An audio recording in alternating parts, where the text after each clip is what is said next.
Welcome to Market Masters. I'm Alex, and with me, as always, is my endlessly curious co-host, Rowan. Hey everyone! I'm particularly excited about today's episode, Alex. We're diving into something that's been catching a lot of headlines lately. That's right. Today, we're exploring the fascinating world of precious metals investing through the lens of someone who's seen it all. For 50 years, Rick Rule has been navigating the ups and downs of resource markets, and his insights couldn't be more relevant than they are right now. 50 years, that's an incredible amount of experience. And from what I understand, he's challenging quite a few conventional ideas about investing, right? Absolutely. While most financial advisors suggest keeping precious metals to a tiny slice of your portfolio, Rule makes a compelling case for why that thinking might be outdated, especially in today's economic climate.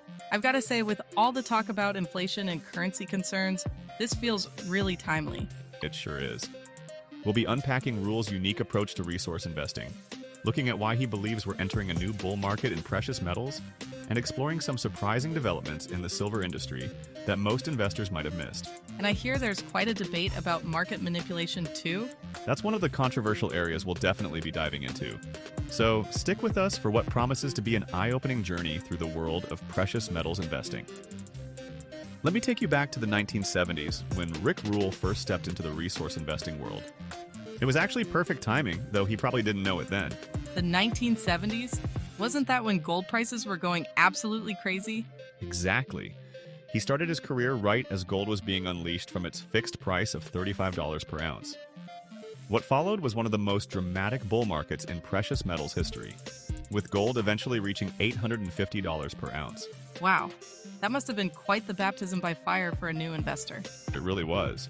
But here's what's fascinating about Rule's early years. While everyone else was caught up in the gold fever, he was already developing his signature contrarian approach. What do you mean by contrarian in this context? Well, instead of just following the crowd into whatever was hot at the moment, Rule started looking for opportunities in sectors that everyone else was ignoring. He'd study market cycles intensively, trying to spot patterns that others were missing. So basically, buying when others were selling? That's part of it, but there's more to his strategy. Rule developed this fascinating approach where he'd look for what he called quality assets in temporary liquidation. Basically, good companies that were struggling because of market conditions, not because of fundamental problems. That sounds risky, though. I mean, how do you tell the difference between a temporary problem and a permanent one? That's where his deep research came in. Rule would actually go visit mining sites, talk to geologists, and really understand the physical assets these companies owned. He wasn't just looking at stock charts or financial statements. I guess that's where the 50 years of experience really shows. You develop an eye for these things. Exactly. And speaking of experience, one of his most valuable lessons came from watching how different companies handled the brutal bear markets of the 1980s and 90s. Oh, what happened then? The companies that survived and eventually thrived were the ones that maintained strong balance sheets and kept developing their assets even when metal prices were low. Rule often says that's when he learned that bear markets are actually where the real money is made. Really? That seems counterintuitive. It does, but think about it. If you're buying quality assets when nobody wants them, you're positioning yourself for when the market eventually turns. Rule likes to say that you haven't really made money until you've survived at least one complete market cycle. I've heard he has some pretty strong views about management teams too. That's another fascinating aspect of his approach. Rule believes that in resource investing, the quality of the management team is actually more important than the quality of the asset. More important than the actual gold or silver deposits? That's surprising. His reasoning is that a great management team can turn an average asset into a good investment, but a poor management team can destroy even the best asset in the world. That makes a lot of sense when you put it that way. And here's something really interesting. Rule developed this unique way of evaluating management teams. He'd look at how they handled previous failures, not just their successes. Oh, that's clever. I guess you learn more about people when things go wrong than when everything's going right.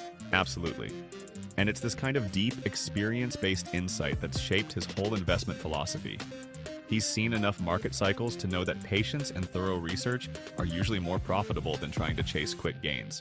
Sounds like some hard-earned wisdom there. Indeed. And these early experiences really set the foundation for how he views today's market opportunities, which we'll get into next. Now, what's really fascinating about Rule's approach is how he looks at market fundamentals. He's not just tracking price charts or following market sentiment. So what exactly is he looking at then? He focuses on three key areas that most investors tend to overlook. First, there's the supply chain situation, which has become increasingly complex. Second, there's the state of mining infrastructure worldwide. And third, there's this remarkable shift in central bank behavior we're seeing. That's quite a lot to unpack. Let's start with the supply chain. What's happening there? Well, here's something most people don't realize. Mining companies have been underinvesting in new projects for over a decade now. Rule points out that we're not finding new deposits fast enough to replace the ones we're depleting. That sounds like a recipe for future shortages. Exactly. And here's where it gets interesting. The average time from discovering a new deposit to actually producing metal has stretched to almost 15 years now. 15 years? That's much longer than I would have thought. Why so long? It's a combination of stricter environmental regulations, more complex permitting processes, and the fact that the easy-to-reach deposits have mostly been found. We're now looking at deeper, more technically challenging projects.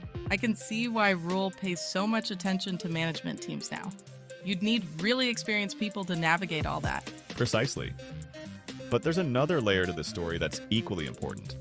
Central banks have completely changed their behavior when it comes to gold. Oh yeah, I've heard something about that. They're buying more these days, right? More than ever before. Last year saw record levels of central bank gold purchases. And what's particularly interesting is that it's not just the usual buyers like Russia and China. Who else is getting into the game? We're seeing countries like Poland, Turkey, and even several smaller nations significantly increasing their gold reserves. Rule sees this as a fundamental shift in how central banks view precious metals. That must be putting extra pressure on an already tight supply situation. It absolutely is. But there's yet another factor at play here. The industrial demand for silver is experiencing what Rule calls a quiet revolution. Industrial demand? I thought silver was mainly used in jewelry and as an investment. That used to be true, but the technology sector is changing everything. Every solar panel needs silver. Electric vehicles use more silver than conventional cars. Even your smartphone contains a tiny amount. So we've got supply constraints, increased central bank buying, and growing industrial demand. No wonder Rule is seeing opportunities here. And here's something that ties it all together. Rule points out that the current price of many precious metals is actually below the cost of bringing new mines into production. Wait, how does that work? Wouldn't companies just stop mining if they're losing money? Existing mines can often operate at lower prices because their initial investment is already paid for. But to build new mines, to replace depleting reserves, we need much higher prices to justify the investment. So basically, the current price isn't sustainable if we want to maintain supply? That's exactly Rule's point. He believes we're in what he calls a stealth bull market, where the fundamentals are already pointing to higher prices, even if the broader market hasn't recognized it yet. You know, when you lay it all out like that, his approach makes a lot of sense. He's looking at the actual physical market rather than just trading patterns. And that's really the key to his fundamentals first approach. It's about understanding the real-world factors that drive supply and demand, not just market sentiment or technical charts. You know, there's a fascinating revolution happening in the silver market that most investors haven't fully grasped yet. The technology sector is completely transforming how we think about silver demand. I know we touched on this briefly, but I'd love to understand more about how exactly technology is changing things. Well, let's look at solar panels as an example. Each solar panel requires about 20 grams of silver, which doesn't sound like much until you consider the scale of solar installations happening globally. 20 grams per panel, and we're installing millions of these things, right? Exactly. But here's what's really interesting. Manufacturers have actually been trying to reduce the amount of silver they use per panel to cut costs, but they've hit what Rule calls a technological wall. What do you mean by a technological wall? They simply can't reduce the silver content any further without significantly impacting the panel's efficiency. Silver's unique properties, its conductivity, its durability, they just can't be replicated by cheaper materials. So even as they try to use less silver, the sheer volume of panels being produced means demand keeps growing? Precisely. But solar is just one piece of the puzzle. The electric vehicle revolution is creating another huge demand stream that barely existed a decade ago. I wouldn't have thought EVs would need much silver. That's the surprising part. A typical electric vehicle uses about twice as much silver as a conventional car. And it's not just in the vehicle itself. The charging infrastructure requires significant amounts too. Oh wow, I never thought about the charging stations. And there's another sector that's quietly becoming a major silver consumer: medical technology. Silver's antimicrobial properties are making it increasingly valuable in everything from advanced wound dressings to medical instruments. That's interesting. Is this new demand actually making a significant impact on the overall market? According to Rule's analysis, industrial demand for silver is now growing at its fastest rate in 30 years. And here's the kicker. Unlike gold, Much of the silver gets consumed in ways that make it uneconomical to recover and recycle. So once it's used in these applications, it's essentially gone from the available supply? Exactly. And this is creating what Rule calls a perfect storm. Industrial demand is rising just as traditional silver mines are struggling with grade decline and underinvestment. Grade decline, that's when mines produce less silver per ton of rock they process, right? That's right. And when you combine that with all these new technology-driven demand sources, you start to understand why Rule sees the current market situation as unsustainable. You know what's fascinating about this? It's like silver is quietly transforming from just a precious metal into some kind of industrial strategic material. And that's exactly the point Rule emphasizes. Silver is becoming what he calls a dual-purpose metal. It's maintaining its role as a monetary metal while simultaneously becoming critical to some of our most important technologies. I guess that explains why he sees such opportunity in this sector. It's got both the precious metals angle and the technology angle working for it. Yes, and there's one more aspect that makes this particularly interesting. Unlike many other industrial metals, silver mining is often a byproduct of mining other metals. Very few mines are primarily silver producers. So even if demand increases, we can't just quickly ramp up silver production? Exactly. Rule points out that this makes the supply side much less responsive to price signals than most people realize. Even if silver prices double tomorrow, it wouldn't necessarily lead to an immediate increase in production. It sounds like the market hasn't really priced in all these structural changes yet. That's Rule's main argument. He believes we're at the beginning of a fundamental shift in how silver is valued, driven by these technological changes that most traditional investors haven't fully appreciated yet. Now, there's an elephant in the room we need to address: the ongoing debate about manipulation in precious metals markets. Rule has some fascinating insights on this that might surprise a lot of people. Oh yes, I've heard all sorts of claims about this. Some people seem to think the whole market is rigged. That's exactly why we need to look at this carefully. Rule takes what I'd call a nuanced position here, He acknowledges that there have been documented cases of manipulation, but he's skeptical of some of the more extreme claims. What kind of documented cases are we talking about? Well, between 2016 and 2020, several major banks paid significant fines for what's called spoofing in the precious metals futures markets. Spoofing, that's when traders place orders they don't intend to execute, right? Exactly. They place large orders to create the illusion of market pressure in one direction, then quickly cancel them. But here's where Rule's perspective gets interesting. He argues that while this type of manipulation certainly exists, its long-term impact on prices is often overstated. Really? That seems counterintuitive given how much attention these cases get. Well, Rule points out something fascinating. Most of these manipulative activities actually work in both directions. Traders aren't just trying to push prices down, they're trying to profit from price movements in both directions. So it's more about creating volatility than permanently suppressing prices? Precisely. And here's another layer that often gets overlooked. The physical market for precious metals is actually much larger than the paper futures market where most of this manipulation takes place. Wait, I thought it was the other way around. Don't we always hear about how there's more paper gold than physical gold? That's a common misconception. While there's certainly a lot of paper trading, Rule emphasizes that the actual price of physical metal is ultimately determined by real supply and demand. So how does he explain the disconnect we sometimes see between paper and physical prices? This is where it gets really interesting. During times of market stress, we often see premiums for physical metal spike well above the paper price. Rule sees this as evidence that the physical market actually has the final say. Like what happened during the pandemic when people couldn't get their hands on physical silver? That's a perfect example.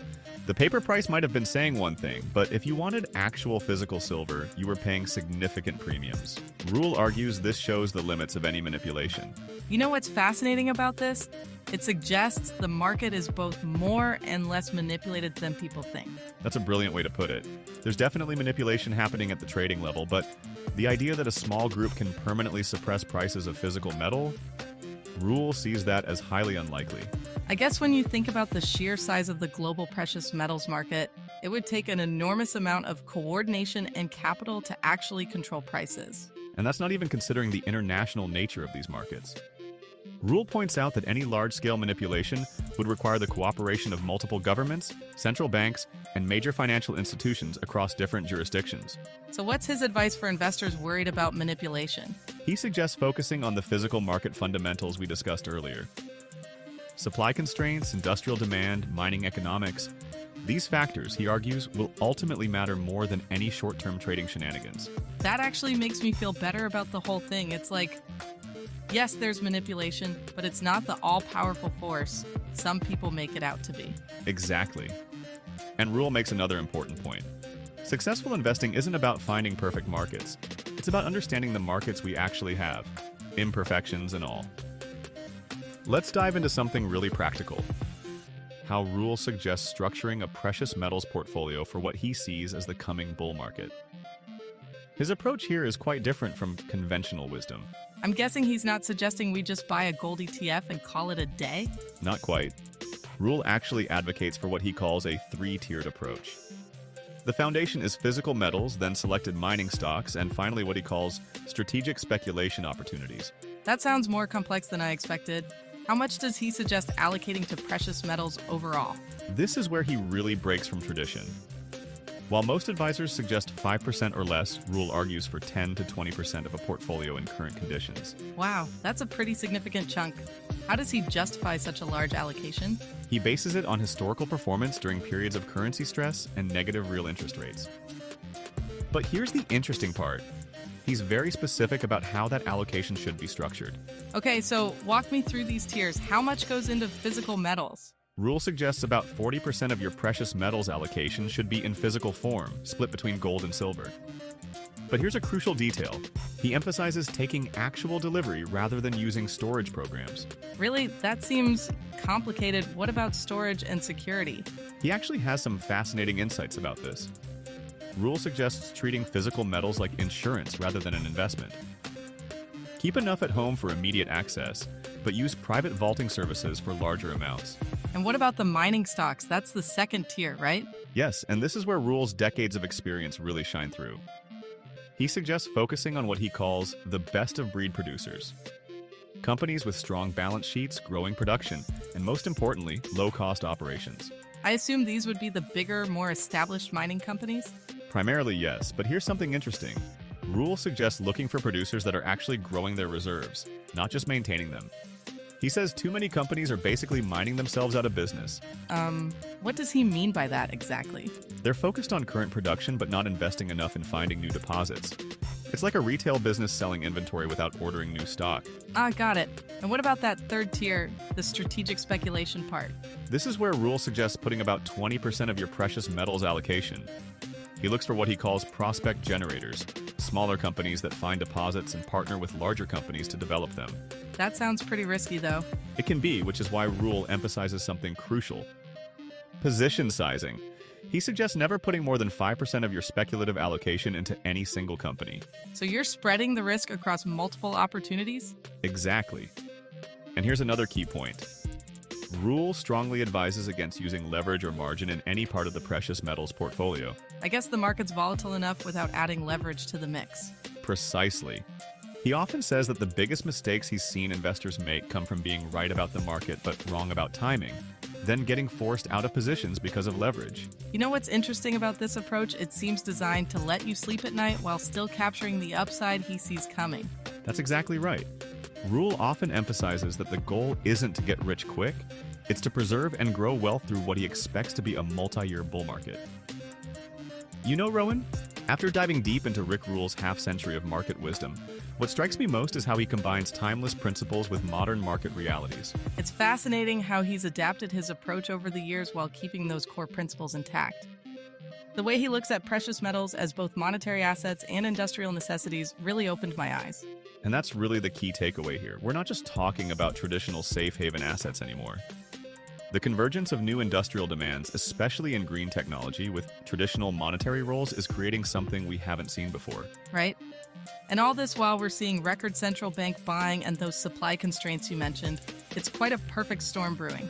What I find particularly valuable is how Rule emphasizes the importance of patience and proper position sizing. It's not about trying to get rich quick. It's about understanding market cycles and being properly positioned when they turn.